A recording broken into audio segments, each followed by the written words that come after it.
Hello and welcome everybody to this week's episode of Nerdflix and Chill, brought to you by We the Nerdy. I'm Gary Theroux, and over there is a guy who's going to pay me hundreds of dollars for my Kijiji Nintendo NES mini system. It's Sean Capri. Either that, or I will straight up murder you and tell everybody on the internet that I'm going to do it first, and it will be justified. So our friend Rob and I lined up early this morning like it was Boxing Day and we were 18-year-old kids trying to get a discount on a home theater and a box. We lined up in the morning and we got the new fancy NES mini system, and for some reason they let the first, like it was an accident. They let the first 3 people in line buy multiple systems. Idiots. So after Rob bought his 2 and I bought my 2, and this lady that was with us early in the morning bought her 2, the manager came up and said, "You're only supposed to be selling them 1," but they weren't going to try and take ours away. And that stranger lady who spent the morning with us and we got to know, actually asked us for a walkout to her car because people in the back of the line who saw us with multiple systems were furious. Totally. The people who grew up with these systems have grown up from the snotty little kids to the snotty-nosed adults with weapons and vehicles that drive very fast. So I bought one system for myself and one system for the purposes of satisfying another friend of mine if someone else wanted it, or I've been wrestling with the thought of selling it for profit like a ticket scalper. And I've told you and others, I feel like I'm the villain from Jingle All the Way. Is this an unforgivable thing to do? Do I have to find a friend who wants it and give it to them for exactly $84.75? I am not in the position to tell you what to do or not to do, but for entertainment purposes, I'm a piece of shit. I don't like scalping at all. I think about, like, especially kids who maybe wanted this thing and people are selling it for a huge already. This episode is going up the same day that we're recording today, Friday, November 11th.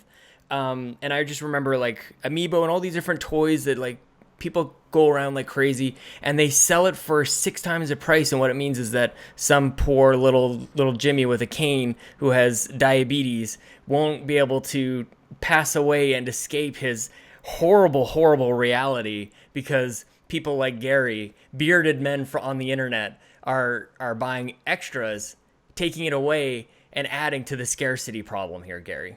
I think you're right. I think I'm obliged to either, like I say, find someone I know who's really hoping to get one and say I have an extra one, or even do something insane like give it away to a charity or something like that. You need to deliver it to Santa's Anonymous. Exactly. It was totally instinctive. The whole time we knew we were only getting one. I thought that was all I'm going to get. No chance of anything else. And when we walked up and she said, "We got a limit of 2," I just said, "Well, then 2, then please." Give me 2. Yes. Yeah, I didn't even think. This is why I needed to stay away. Like, I definitely want one, but I needed to stay away this morning because these lineups, I've been a part of many of them, and they do terrible things to you. They make you act irrationally. They make you, like, push little kids out of the way. They make you pick up grandmas with their walkers and just throw them aside. It's terrible. Like, these aren't things that we would normally do, but when there's a Nintendo and there's somebody saying you can only have so many, you're not yourself. So I understand. I get it. Well, thank God for AVX movies at the theaters now, right? the reserve your seat movies, because the only thing I can remember lining up for besides consumer electronics is movies, back to the point of this podcast. And it's been a while since I did that, but I can remember, especially up here in the frozen tundra of Alberta, I can remember lining up for Harry Potter premieres and Batman movie premieres and any big movie that was going to see a Thursday midnight show. And when they would let people in, just the race and the body slamming that goes on, the mosh pitting that goes on, the negotiations with your friends, like, you guys are going to get popcorn, we're going to get seats, give me your jacket and we're setting every third I'll seat. set a flare when I'm there. Yeah, exactly. Yeah, well, I'm glad you got to do that experience this morning. It launches on Amazon at 2:00, so maybe I'll give that a shot. Try and purchase one like an adult. Maybe. I wouldn't call it like an adult. I don't know if there's anything adult about any of this. The funny thing about the Nintendo launch, and we'll move on, is just that nobody there was under the age of 30. It was no kids, nobody there. It's all adults like us who are like, I want my Nintendos. I have a job. I'll buy what I want. Yeah, exactly. So we're so happy to be back with everyone. Thank you for joining us again this week. I got to thank everybody right at the top here. I keep bumping into people on the internets and via text message and in other formats who tell me that they listen to this show that I did not know were listening to this show, and that's entirely because of you guys who listen and tell your friends and mention it. And if you're sharing on Facebook, we appreciate that. If you're using any of the other formats we make available to you, we very much appreciate it. And I have such a great time doing this, and I know Sean does too. So with that said, let's get back into the show as you know it. The first thing we want to do this week is talk about the trailers that we went and saw at our new film that we went and saw this week. So this week's episode features Doctor Strange, and the classic 60 OC is Turner and Hooch. And when we went and saw Doctor Strange, geez, a week ago already, we did get some new trailers that we hadn't seen before. So I wanted to talk to you about those, Sean. What were your initial thoughts on... Oh, okay, let's skip that. Let's back up.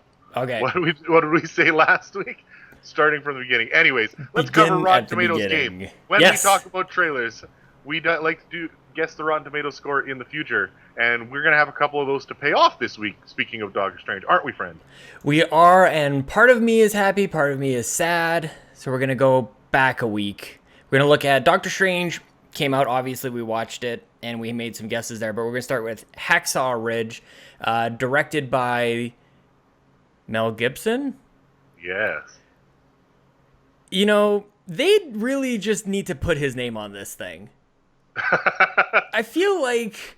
I don't know how this thing did, or I know how it did critically. I don't know how it did commercially. I don't know if there was a lot of people seeing this and if it worked keeping his name out of it. But this is something, as it turns out, he probably wants to get his name back out there. This could be a real comeback for him because critics loved it. This was a real game for us back on episode 24. We were talking about it. Thane and I talked back when he was a host, and I remember both of us thinking critics were going to love it. Then you gamed me a little bit. Then threw out your score of 81 against my 42, and no good for me. Critics love this at 86% on the Rotten Tomatoes score. Bazinga, a great start to November for Team Gary. So, for those of you who haven't been following, we've been playing this game for 3 months now. I've won 2 months.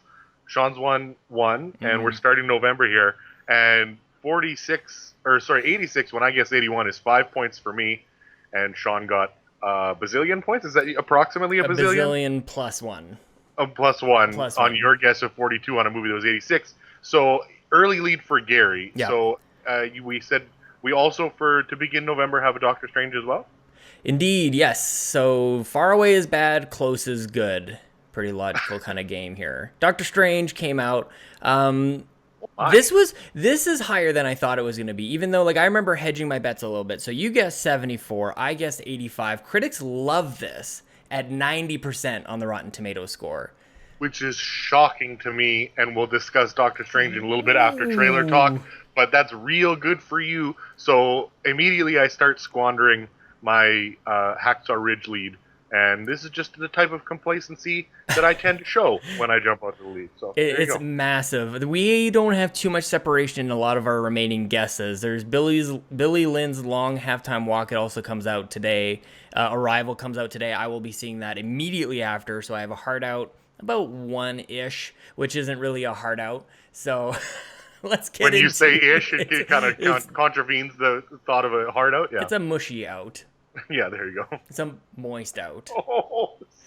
Oh, Jesus. Hey, we got to bail out of that one. All right, get us out of here. So, Rotten Tomatoes game is looking no good for the good guys. Fine for the bearded ones. Oh, there we go. Wow. Go Team Beards. So, with that said, those are the older movies we've done, and now we've got to knock out some new trailers, as I said, that we saw before Doctor Strange, and guess some Rotten Tomatoes scores. And the first entry we have that we saw before Doctor Strange was the latest and most likely the very last entry into the X-Men Fox universe that we've come accustomed to. It's Hugh Jackman, it's Jean-Luc Picard, it's some strange teenage girl, and no anti-aging makeup. We're going to let these guys be dusty old fucks that they're used to It's a very interesting trailer. Surprising. I didn't know this story from the comics. What did you think of the trailer, Sean? Yeah, I'm the same as you. As we're getting more and more into the Marvel and DC movies, I'm realizing just how very little I do know about a lot of these worlds. I know Old Man Logan is a thing. I know that he eventually ages. I don't know why all of a sudden he's aging. Something has happened to him along the way. And what was most surprising to me was just seeing, as you mentioned, Jean-Luc Picard like ages overnight. He has looked the same since the Next Generation, and then all of a sudden he has to be older than Old Man Logan. So he brings out his true self. This looks really great. I think that Wolverine has always had the potential to have really profound stories, and to he's just one of the most interesting characters I can think of.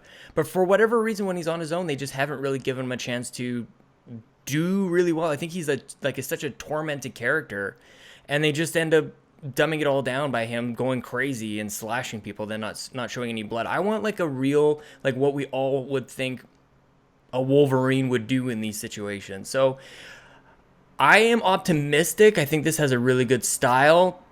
Part of the trailer does devolve and go back into the caveman type of just, we're gonna have an action scene. So I'm worried about that, to be honest with you. So it's gonna keep my score. I'm gonna try and be a little bit more analytical in this stupid game of ours.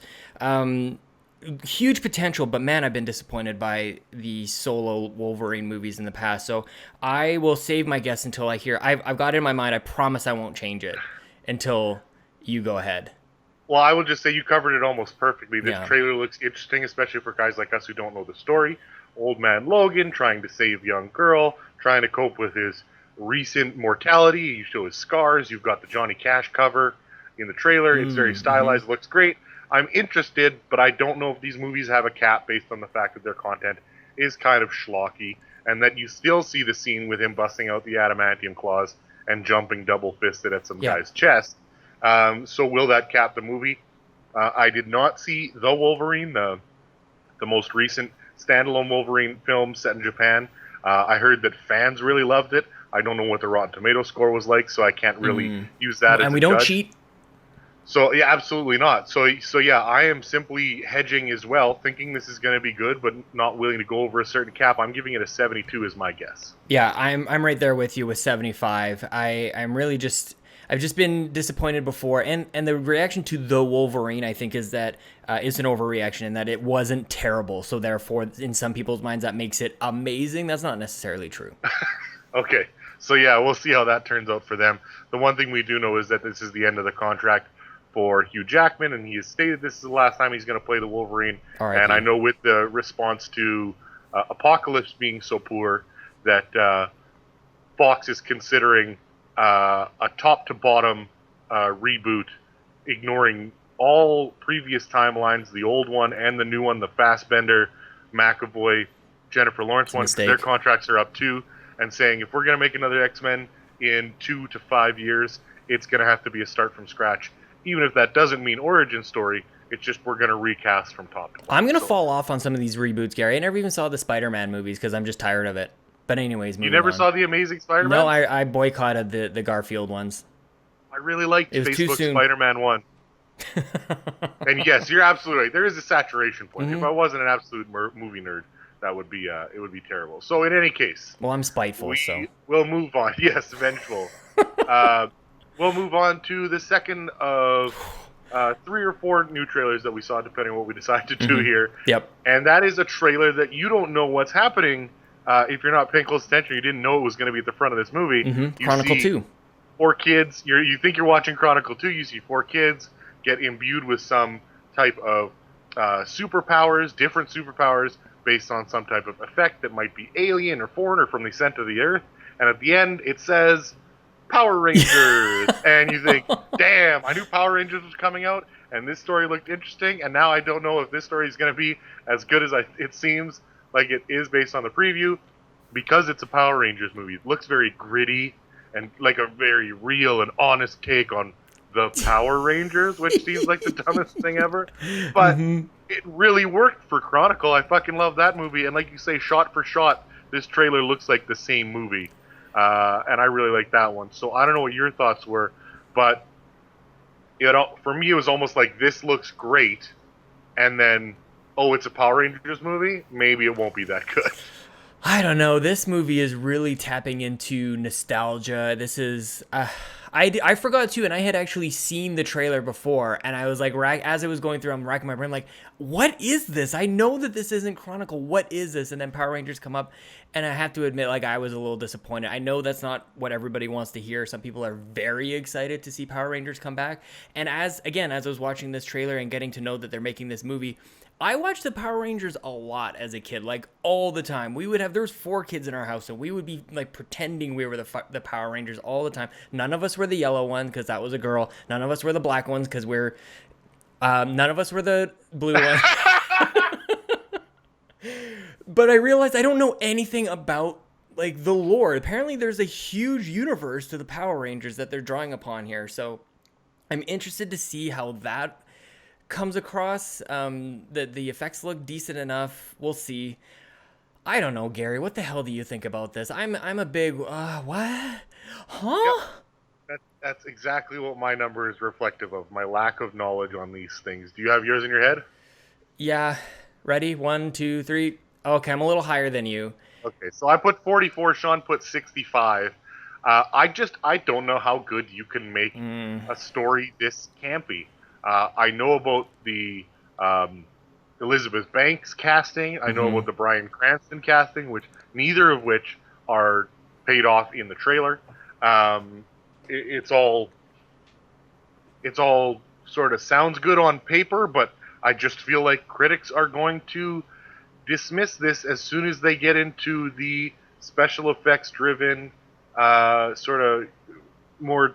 They're making a gritty movie, but the main story is going to be for kids, so they get in the more kiddie parts of this movie. It's going to get eviscerated, and so I almost feel like 44, for all I know, could be too high. Too high. So I'm the same. Ridiculous. I think this is going to be a coin flip. Really, it's going to be either 100% or 0. And I like my 65 represents a slight, maybe misplaced sense of optimism that it's not going to be a big burning pile of poop. So we'll see. There you go. All right, well, let's hope for the best. I would love for it to be interesting. Like, one of the things we normally say with these movies that I didn't mention was see it or skip it. I know for Logan, the trailer was interesting enough for me to say see it, even though we didn't say that in our scores thinking awesome. And Power Rangers, I have that same nostalgia, so I'm leaning see it. Although, if I admit, I'm going to lean on the sources I trust. For some of our listeners, God forbid, it might actually be us. I'm going to lean on some of the sources I trust to sort of tell me what to think, right? Whether it's worthwhile. I'm going to look at the Rotten Tomatoes score. Yeah, I'm going to read reviews on a couple of sites. I'm going to go for that. So you're saying skip it outright?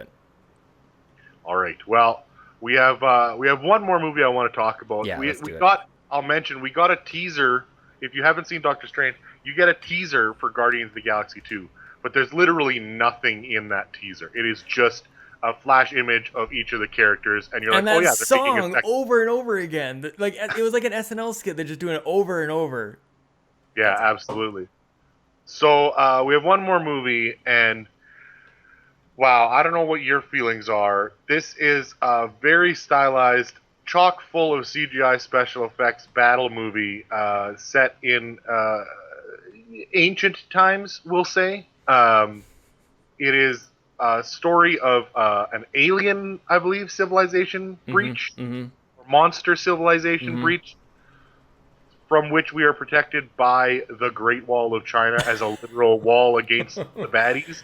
And the people defending that wall are made up entirely of what seem to be Chinese and the Chinese actors and the Chinese heroes. All of this makes sense. Plus ponytailed Matt Damon. You mentioned something, I think the words you used were steaming pile of poop. And that, I thought, accurately described what I assume I'm going to see here. I think, why do we have we've talked about this in previous movies, why do we have the white hero riding in to save another culture? I'm sure they're just going to describe what he's doing down there, but he looks so horrible in this getup. I don't know if I was this skeptical when Bourne Identity was about to be released and Matt Damon as an action star was. You definitely were. But I think Matt Damon as a ponytailed multicultural fantasy movie star is in his late 40s is absolutely a bridge too far.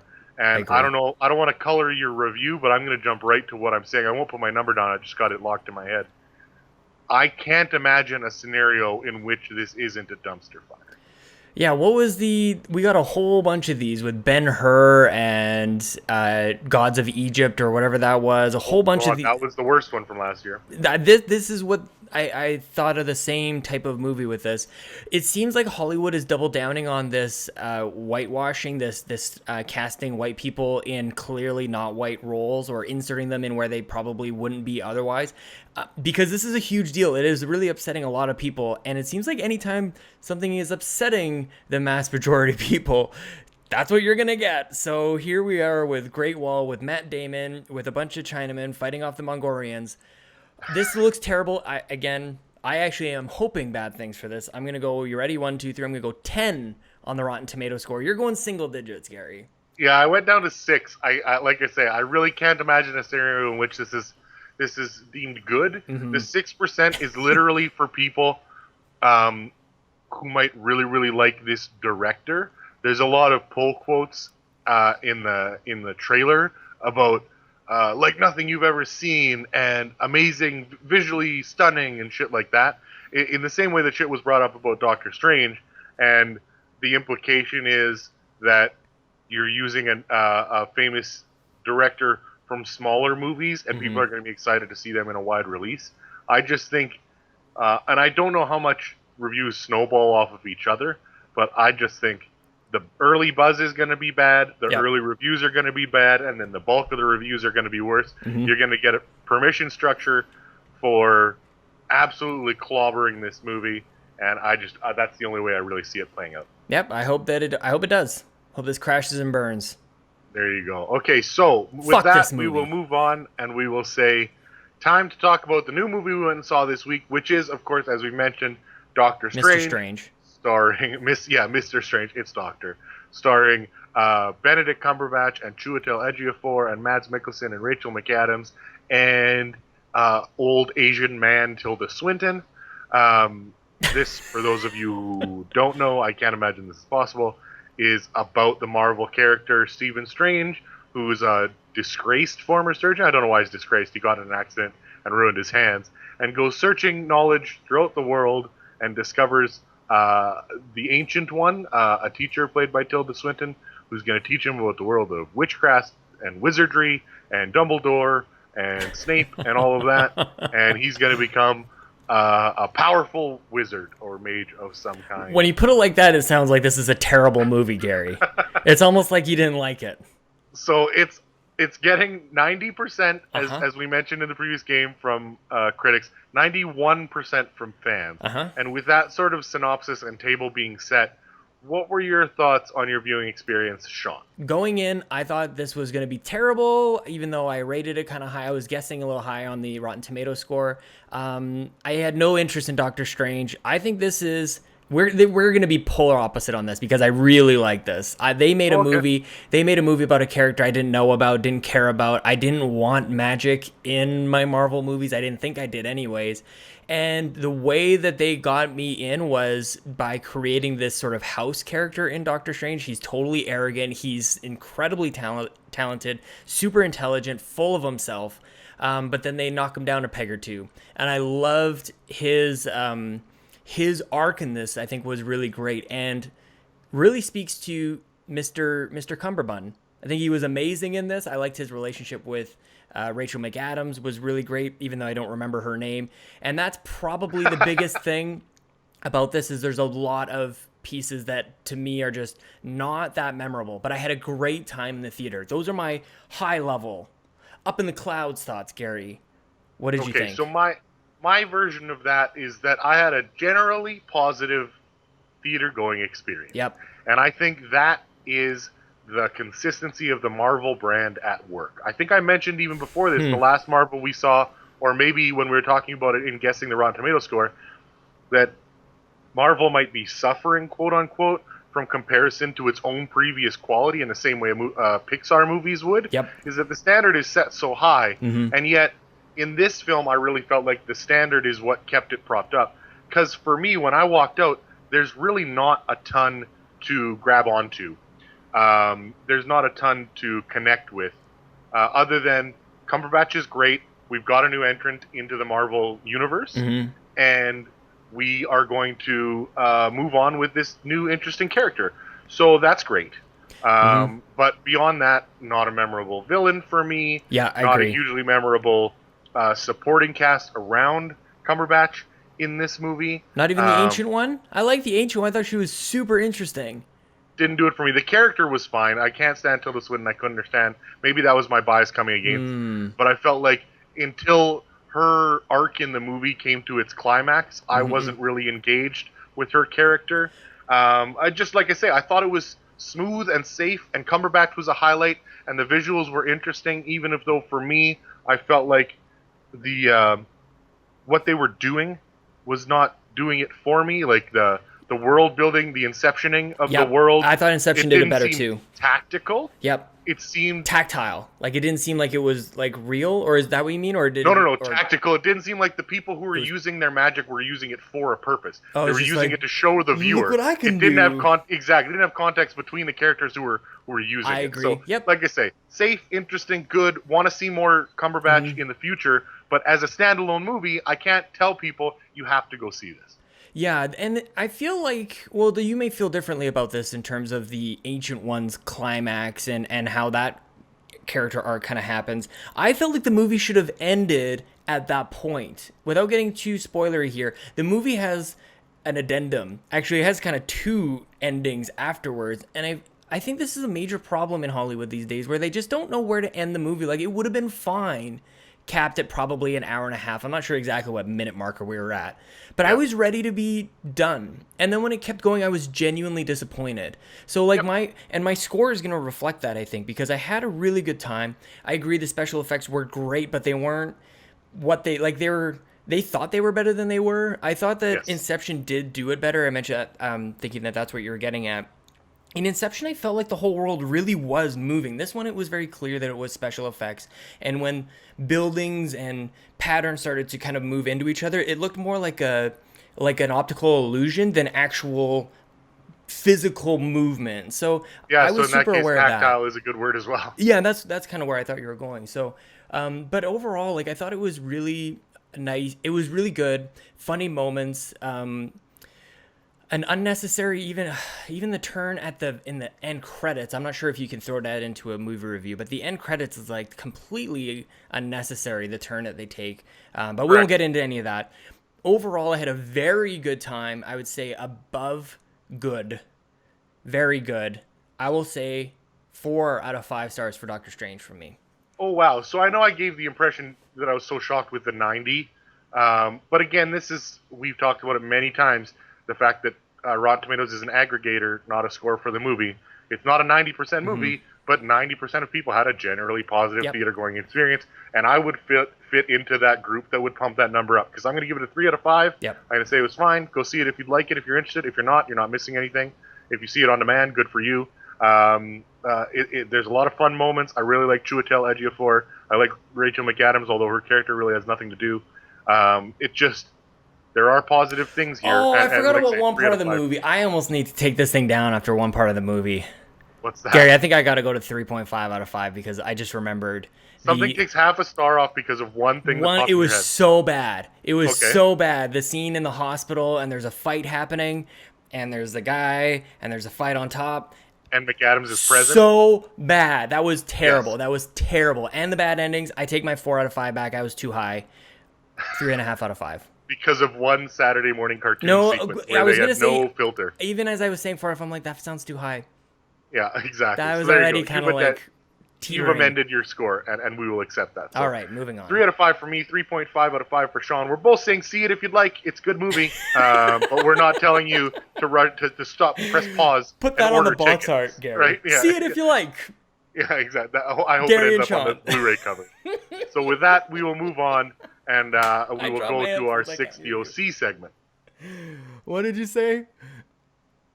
Okay, so Sean, unfortunately, I'm going to make you do some editing. No, apparently there's a work emergency going on, so I have to go take a phone call. Okay, bye. Yeah, I seriously was. So we ended the Doctor Strange review. I'll be right back. Just leave this open. Hopefully it'll just take a second. Okay. What Gary doesn't know right now is that I am not going to be editing nothing. I'm going to be sitting here talking to you guys and just let you know that, actually, I don't know what I'm going to say. How can I fill up space when Gary just leaves? I've got absolutely nothing here. Oh, I'll tell you about my new phone. Guys, I bought a new Google Pixel. This is going to be Tech Talk on Nerdflix and Chill while Gary takes care of a work emergency, which can only mean that somebody's kitchen faucet is not turning off or it's nearly falling off. Not going to make the toilet joke. It must be a kitchen faucet situation. So, guys, my iPhone is... I'm done. I think I might be done with iPhone. And I wanted to prove it, as I mentioned before on the show. I'm a little spiteful. I wanted to stick it to the man because a couple weeks ago, my iPhone just started to go from 50% battery to 0% battery. And had I had a work emergency like Gary does right now, I would be shit out of luck. I would not be able to handle any emergencies. Luckily, the only emergencies I have are like I need to post something on Twitter or look at Gary's great Twitter feed at Gary T Movies. Sweet plug. So, after a couple of months of my phone going from great to dead, and now with an iPhone 7 that doesn't even have a headphone jack, and that the fact that that's even a thing, if anybody's okay with that, cool by you, not cool with me. I don't want to buy a phone that doesn't have a headphone jack because I got a lot of headphones and they all require jacks. So, and not the game that you play. So I didn't want to buy a new iPhone.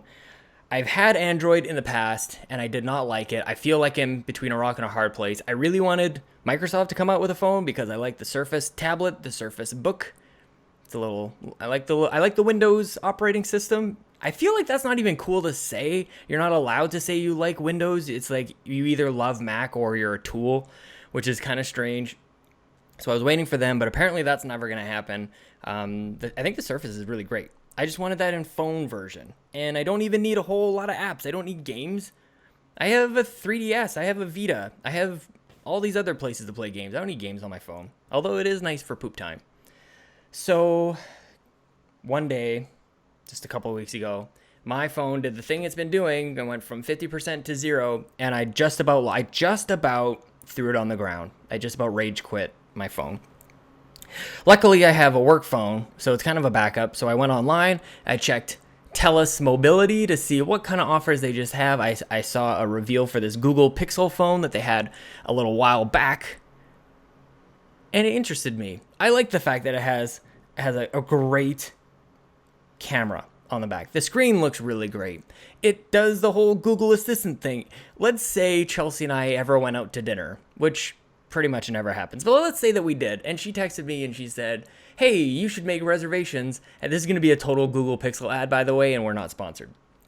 She's like, let's go to Taco Bell at 7 o'clock, make reservations. I would be able to have my Google Assistant make the reservations at Taco Bell for 7 o'clock on a Tuesday, Taco Tuesday. You got to get your reservations on Taco Tuesday because I don't know if you guys have ever been. The place is banging. Oh my gosh, people love their Taco Tuesday. Is it even a thing at Taco Bell or is it Taco Time? Del Taco? Is it a Del Taco thing? So I like this. I liked it. It looked easy. The screen is beautiful. I needed a change. I did not want an iPhone, and I could not wait. I actually think that iPhone will.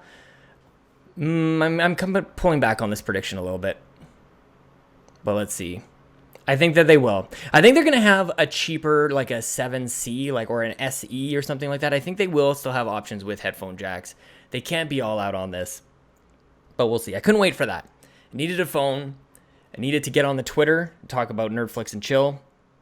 Talk to you guys about all this stuff. I'm surprised Gary's not back, but we're just going to keep going with this. So, I got my phone actually the day that we saw Doctor Strange last week. We've had it for 7 days now. And when they were selling me the phone, of course, they want you to buy the super expensive case, the OtterBox, the thing that is $60 so that you aren't an idiot and drop your phone and smash the screen. So I have this thing I'm spending whatever it was. I got a tremendous deal, by the way. Tremendous deal. TELUS is amazing. If you guys are in Canada and you're with TELUS, even if you're not, just check this out. This might be still available. They gave me $150 to give them my broken iPhone, and I told them the battery was terrible. They knew it was bad. Otherwise, it was great. Otherwise, perfect phone. They gave me $150 for that. Then they gave me $200 just cause I was trading it in. So they gave me $350 towards my phone. What else did they do? I don't know, a couple $100 off the real price of the phone because you're signing up for like a 2-year deal. Sign your life away to get some price off of phone. And I was happy. Still spent probably about $130. So then when they hand me the case, I'm like, I think I want to go to Amazon and check out maybe getting a little cheaper something made in China. Who cares? I can last that long. It's no problem. I couldn't last that long because not even 12 hours later, I'm sitting in Doctor Strange and my first mistake was wearing like Lululemon pants. That sounds kind of funny to say out loud on the internet. I was wearing Lululemon pants to a movie because who the hell cares? It was 10 p.m. Nobody can see anything. And I'm married. Who do I have to impress? Chelsea was fine with it, so fuck you for judging. The problem is the pockets on these things are enormous. And when I was shifting in my seat, my enormous new phone fell out of my enormous pockets and smashed on the ground. It happened. One day in. Now, the sound wasn't good. It's one of those sounds where you go, that wasn't even a sound effect. That was a sound. And it was brutal. Chelsea looked over at me and gave me that face like, ooh, that wasn't good. And I gave her a face like, fuck. So we're in the movie, still paying attention so that we could give you a totally critical and objective review here today on Nerdflix and Chill.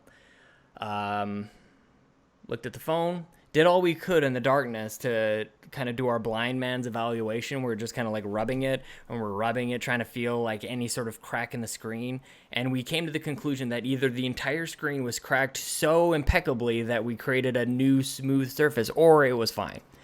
And the screen was fine. I got very, very lucky. The next day, I'm at work, I've got my phone, and I put it on my desk face down because I don't want it to light up and distract anybody at the meeting that I'm at. And that's when I distracted everybody by gasping. The back of the phone, good old crack on the back of the phone. I was a couple millimeters away from destroying the camera because it's all part of the same piece. It's very nice. It's all flat. You don't get that little bezel like you got on the iPhone. But that means that there's nothing stopping a crack from going straight across like a windshield. Just boom. So that was terrible.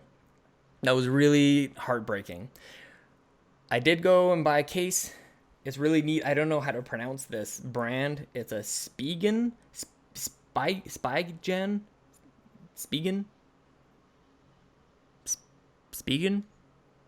The cool thing about it is it's got, because this phone is a phablet, as they say. It's like a cross between a phone and a tablet because it's so enormous. I don't think anybody's saying that anymore. That's the way the English language works sometimes. You just smash two words together and people know that you're referring to two different things. You can't take the time to say what I'm saying right now, which is that it's a huge phone. Like a tablet is huge and a phone is smaller, so this is somewhere in the middle. And so because of that, it's got a little kickstand on the back. This little case. I think it's one of the sharpest looking cases I've ever owned. It was inexpensive. So I did save money by not buying that OtterBox. I spent maybe $30 on this case. It's solid. This would survive a Lululemon pant accident at a Marvel movie. That is for certain. It's great. Got a little kickstand. I can prop it up. And that's kind of my phone story. I'm pretty happy with it. It's an adjustment. It's like a culture shock. It's like if I were to move to Iraq, I think. That's what this is, probably the closest comparison for going from iPhone to Android is like moving from Canada to Iraq. The temperature is hot.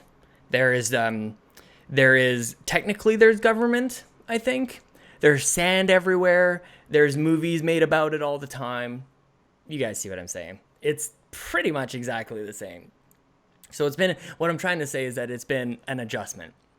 It's been a little adjustment. Having panic moments because I did drop the phone. I can't take this thing back anymore. There's a short period. Most people don't realize this. There is a short period you can return and get a refund for a new phone. Seems like when you sign that contract, there's no turning back. But there is a period where you can take back the product. You can't take back the contract because you signed it in blood, or at least I did. So So I was panicked because I was not adjusting well, and I've dropped this phone. There is no going back for me. I am Google Pixel for the next 2 years, and I didn't know where anything was. I still don't know where anything is. A couple problems, folks, I have with Android. This thing does not work with my car. This thing, I plug it with the USB like anything else. I could plug a thumbstick, like it doesn't do anything else, but you put MP3 files onto a thumbstick. I can put that in my car. It works. I put my Android phone. This thing has more power than the space shuttle that took us to the moon. I realized it didn't happen. Go with it. It took us to the space shuttle that took us to the Armageddon asteroid. Probably has more power than that. Definitely has a better camera. That's for sure. What the hell was I even talking about? Can't play music in my car. How is this a thing? How is nobody talking about this? That these things don't work with cars. It works with Bluetooth. I get it. Bluetooth sounds like ass. Have you guys ever gone? Do it today. You probably have an iPhone because they've sold 20 billion of these things out there. Do it. Switch from USB. Sounds great. Go to Bluetooth. Sounds like ass. Flip back. Sounds great. Flip back. Ass. Number 1, good. Number 2, bad. I'm stuck with number 2. I have no option. My only other option here is to take the music that's on my phone, burn a couple MP3 CDs that can hold a few hundred songs on and I can listen to good old MP3, like awesome hits number 7. You know you made an awesome hits or awesome songs or Summer Jam 2003. I wish that my car had a cassette deck because I could get one of those old adapters that you plug into the headphone jack, which my phone has. You iPhone users, you are missing out because you can't plug into one of those cassette adapters. Pretty lame stuff. So that's a problem. I also had a problem with I was on Apple Music on the iPhone. I switched over to check out this whole Spotify thing. Pretty good Spotify. Major problem for me, and I'm told that I just make a big deal out of things, and that might be true. Gary is coming back here, but I want to say that Spotify is shit too because I can't download just one song, Gary. I have to download like an entire album or add that song to a playlist and then download that playlist. What the fuck is that? I think I might be the last guy alive still legally downloading music on a song-by-song basis from iTunes. No, that's what I do too. I'm on Apple Music, which is what I'm. You'll hear this when you listen back to the episode because I'm not. You've been talking this whole time, haven't you? I've been talking the whole time, telling people about my phone experience. So let's get back to it. I've got a hardish out in 15 minutes. We got to do Turner and Hooch. So go ahead. I hope everything is okay. Everything you filled has nothing to do with Turner and Hooch? No, I talked about my phone. Okay, fantastic. Well, I hope we still have some listeners after that. Give me a break. That was the best 15 minutes ever. Of this show, I'm going to get cut because people just want to hear how your day is, like the WTF podcast. Okay, like you say, you have a heart out. So why don't we do this? We're going to talk about Turner and Hooch, which is our 6 Degrees of Chill movie. Mm-hmm. For those of you who don't know, our 6 Degrees of Chill movie is where we go through something off of Netflix or our DVD collections or on demand, and it gets suggested by you, the listener, and we randomize it every week. And this week was Turner and Hooch, and I'm super excited about it. And Sean's going to tell us about the movie in a second, and then we're going to give you our thoughts. But one of the things about this show is we always do a little thank you to all you guys on the end, and we pick what's next week's 6 Degree of Chill is going to be, and what the new movie is going to be. So why don't we clean up the end of that right here in a second after I answer this next work phone call. So Sean, if you could wheel up what we're going to be watching on 6 Degrees of Chill, and tell them how excited you are to go see Arrival in 1 hour. Sure thing. Okay, so Spotify is not that great. I'm just kidding. I do have to go. Okay, so thank you guys so much for all of your submissions. We have places for you to recommend new movies for the whole 6 Degrees of Chill thing that we've been doing for a little while. You can do it on Facebook or on the Twitter. I think we're gonna push more people to join the We the Nerdy fan group. That may be an exclusive thing we're gonna move to, because to be honest with you guys, we spend probably 15-20 minutes just putting everything together, finding all the different places. So please join. We're not gonna do it yet. We'll let you know when we make this a hard cut. But please join the We the Nerdy fan group Facebook.com/group/We the Nerdy Fan Group, I think. So yes, thank you guys so much for all your submissions. Josh Stapleton, Chelsea Capri, Matt Fody, Brad Carter, Chris O'Neill, Sean Fedunik, Blair Hamilton, of course. Thane Tingley, you're there too. Corey Giltner with Howard the Duck. I'm not even surprised a little bit. Many of you, your suggestions were doubled up because you shared. So thank you so much. If you guys really want your movie to make it, I feel like the last month or so has been just the ones who have been shared. So double up your chances by sharing. And this week, even though we had great recommendations like Castaway from both Chelsea Capri and Josh Stapleton, we had The Sixth Day, we had Ghostbusters from Chris O'Neill. Also, Turner and Hooch. I made a mistake. That was Chris O'Neill's suggestion, not Matt Fody's, like I think that I said, or somebody told me that I said. Crocodile Dundee, Blair Hamilton, is not the movie that we're going to be watching. The movie that we're going to be watching is thanks to my good friend from America, Josh Stapleton. Die Hard 2 is our next movie. And I'm so sad that Gary is not here. He's still fixing a faucet. He's not here to celebrate. We're gonna go up in an airplane, and we're gonna learn how to fly this plane. And we're gonna get these motherfucking snakes. Wait. I think that might be a different movie. We have maybe 8 minutes left in this show. What else do we normally do? So that's the movie that we're going to be watching on the old Netflix. Pretty sure that... Oh, no, I had that one on Blu-ray. I got that on a Boxing Day sale. And for you Americans out there, Boxing Day is a holiday after Christmas. It's the day after Christmas where everybody forgets all that family and being together and loving one another, and we just start hating on everybody. We get in lines and we push the little kids out of the way to get a great deal on some products. There's the whole Black Friday thing. We now get twice. We've adopted Black Friday here in Canada. We also do it on Boxing Day, the day after Christmas, the day after only like togetherness matters, warm and loving feelings. It's all forgotten immediately on Boxing Day. So I bought Die Hard 2 for approximately $3.50 at Walmart. I don't know why I keep talking like this. That's probably really annoying for people to hear. Other things that we can close this out with. Follow Gary on the Twitter, Gary T Movies. I'm Sean Connery. Just kidding. Sean Capri. It's Sean like Connery, Capri like the pants. Or follow the site at We the Nerdy. Also, you can watch the show on YouTube. Gary is a pretty handsome guy. You should check it out. Sometimes I do like weird dances. Like I'm very animated, in case you didn't know. That's how you get all this boppity boopity happening on the audio. You have to kind of transform your body a little bit. So it all happens there on youtube.com/We the Nerdy. There's tons of stuff going on. WeTheNerdy.com. Oh, holy crap! This is something that I can really talk about. I did a thing. I did a 24-hour video game marathon last weekend, and it was incredible. Thanks to you guys, we raised a boatload of money. I said this on my other show, We the Gamercast, where I talk to strangers on the internet about video games. I raised $1,190, and I don't know why. Oh, here we go. And I was thanking people on the other show. And I was too tired. I recorded it right after the marathon was over. And I was too tired to see that there was a next page button. I had so many donations, I had to go over to a next page. So I didn't get everybody. I'll do that real quick right here. Thank you so much to Antonio Guillen, Christopher Lloyd, Pam Barra, Evelyn Neal, Anonymous, Glenn Johnston, Courtney Dakin, Greg Kozlowski, Gary Gray, Steve Tilley, Tony Pauls, Ryan and Bronwyn, Lori, and McGuire, Julian Manella, Anonymous, Matt Fody, and Danielle.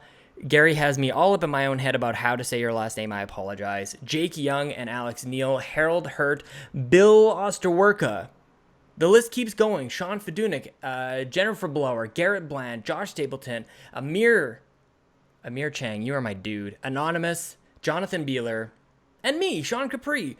All of you guys, I had a goal of $500. I raised $1,190 for the Stollery Children's Hospital Foundation, all because I sat in front of my TV for 24 hours drinking coffee and energy drinks. I played some rock band on Expert. I did some Expert drums, so thank you to Matt Fody for lending me your drums. That was an amazing time. I played some trivia games with the old family. Gary's not coming back. and I have a hardish out. So thank you everybody for donating. That was, I don't know if I'm ever going to do it again, but it was seriously an experience. Just to like my phone, which was at the time my Google phone. Yes. See, I looped it back to what we were talking about before. My phone was exploding every other minute or 15 minutes. I got an email. You got a donation. I'm like, there's no way that it's somebody else. It's somebody, like, there are more people still donating to this thing. It was amazing. Extra Life, 2016 in the bag, 24 hours of video games. I took a couple breaks. It wasn't completely straight to, a couple breaks in there. I don't think Gary wants me to talk about Turner and Hooch. We may have to do a 2-for-1. His table is shaking. Sometimes that means he's coming back. I see him coming now. What do you want to do? That's a harsh judgment on my physical size that my table shakes when I come storming around the corner. Well, I thought you were like touching it maybe. Like, that's not what I was going for. Yes, I know. I'm just busting chops. So, hopefully work crisis averted. I'm really excited, part of me, as stilted and bad and apologetic as this episode's going to be because I messed it up with my personal life getting in here. Amazing. This is amazing. I'm excited to hear what you've been doing while I'm gone. And it's like I get to listen to an episode of one of my favorite podcast hosts talking. So, just to catch me up here, did you pick a movie for 6DOC? I did. Do you want to hear it? Are you ready for this? Yes. We're going way, way up in the sky, and we're going to crash it. Die Hard 2! Die Hard 2! Oh, really? Jesus. So we're going to watch Die Hard 2 off of Die Hard 1 This is what we need everybody to do, though. I didn't say this. We need everybody to just go Die Hard with a vengeance. At least one of the 3 of your recommendations for next year. We need to keep this thing moving. We got to get through Die Hards in our 6 Degrees of Chill. That would be great. Or so Armageddon. I'm excited. Or Armageddon. There you go. I'm excited for Die Hard 2, the number 4 out of 5 Die Hard films, right? Mm-hmm. I'm excited for The Arrival. I'm hoping to get to see it as well soon. I know you're going with your family right away. Okay, that's fine. That's going to be our new movie. Sean's going there now. That's what his heart out is for. I'm going to go there as soon as I possibly can. Did you get a chance to talk about your feelings on Turner and Hooch? No, I'm not good at talking about that sort of thing by myself. I only talk about phones, Spotify, and fundraising for kids. Okay, so I'm excited to hear that part of it. How about we knock out 6 minutes of Turner and Hooch talk, and then we're going to call an end to this since we've done the back end work. So we're going to thank you again, everybody who contributed to 6 Degrees of Chill this week. You know who you are. Thank you so much. You've done a great job. Thank you to those who listen. Yep. Let us know what you think of this mangled episode that's entirely Gary's fault. Sean, thank you for doing all the heavy lifting. Good times. And now I hope you guys watch Turner and Hooch. We're going to spoil the beginning, middle, and end. And we're going to do it kind of fast talking like this because we both got things to do. So what were your initial thoughts? We start with our scores. For me, I give this 3.5 out of 5 for being maybe the most wholesome movie we've watched in 28 episodes of this show. It was fun. It was clean. It was Tom Hanks doing physical comedy with the dog for the majority of it. The plot line of the villain and him as a detective was kind of safe and simple, and they didn't try and make it more than it was. I had a good time watching it. What about you? I had a great time too, and I am feeling the ceiling. You're hitting the ceiling, Gary. Of you can't give a movie that's this kind of silly and playful anything higher than a 3.5. I'm gonna bust through that ceiling. Really? I'm going with a 4. I had a great time with this movie. Tom Hanks was, and I'd never seen this before too. I'd never heard of this. If you guys recall, Chelsea was shocked that I'd never heard of this because I'm such a dog person. Well, and I remember the eye roll and the scoff when you said, we're watching Turner and Hooch. Gary, what is it? And I said, it's Tom Hanks and a dog in a buddy cop movie from the 80s. Like, you were not excited, so I'm happy with this. No, I had an amazing time. And even as I turned it on, I did the exact same thing. I did the eye roll the whole time. I was getting very dizzy, just putting it on like, what are we watching here? What a great movie. The dog is so slobbery and terrible. Tom Hanks in his physicality is great, but I miss this Tom Hanks, this yelling. We used to see this Tom Hanks on Saturday Night Live where he just let loose. I want to know, I didn't see, and we're skipping the whole, like it came out on whatever date directed by blah, blah, blah. It stars a dog and Tom Hanks, and the dog slobbers everywhere and obviously doesn't have any lines in this. Tom Hanks, amazing. He's just sitting there riffing with the dog. He's got the little shoelaces are hanging from his mouth. It's slobbery. It's terrible. Yeah, it's just Tom Hanks. This is really him coming off of he had a show in the 80s, and it's just him trying to charm the pants off you for 95 And his minutes.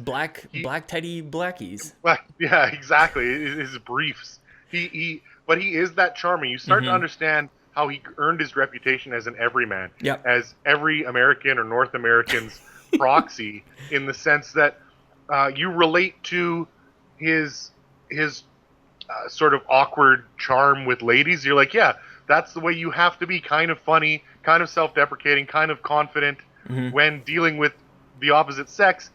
If you don't look like Leo or Brad Pitt or Ryan Gosling or something like that.